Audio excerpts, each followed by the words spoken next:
Adam asks, please rank each 5 seasons of The Wire with brief descriptions, yada yada, and tell me what your top 5 characters from The Wire are. All right, you had to choose a long question, didn't you? For those of you who don't know, The Wire, one of the greatest television shows ever written, second greatest outside of The Prisoner.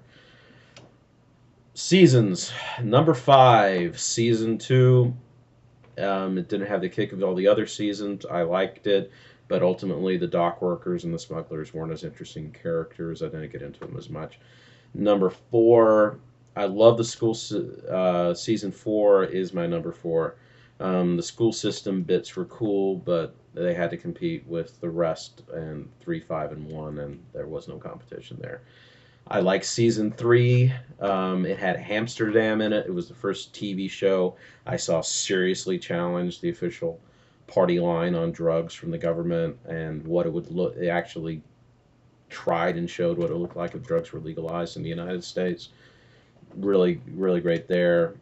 Season 5 is my number 2 because of fucking McNulty. Jesus, the balls in that fucker.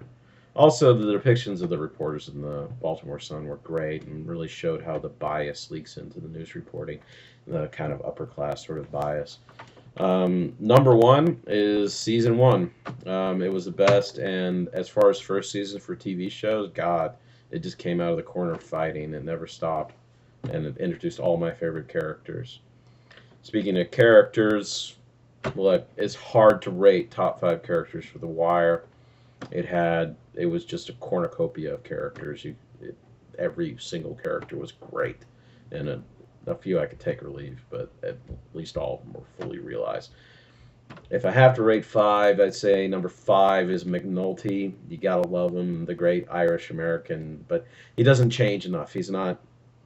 He doesn't have enough play in him. He's a great kind of protagonist, but he never does anything as great as some of the other characters. Number 4 is Omar. He also doesn't change very much, so I have to keep him down to number 4. But he's just fun to watch. He's another great badass character.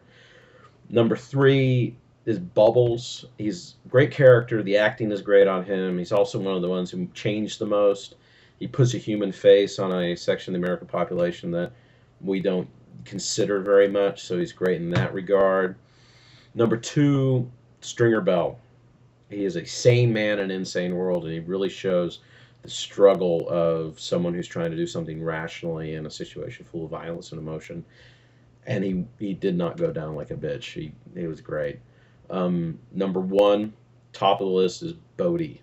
I love how they took him from villain in the first season to hero by the end, and then they showed him no mercy. They didn't care how much you came to like him, and they made you like him despite everything he had done. And then they just said, life sucks. So those are my best Wire characters.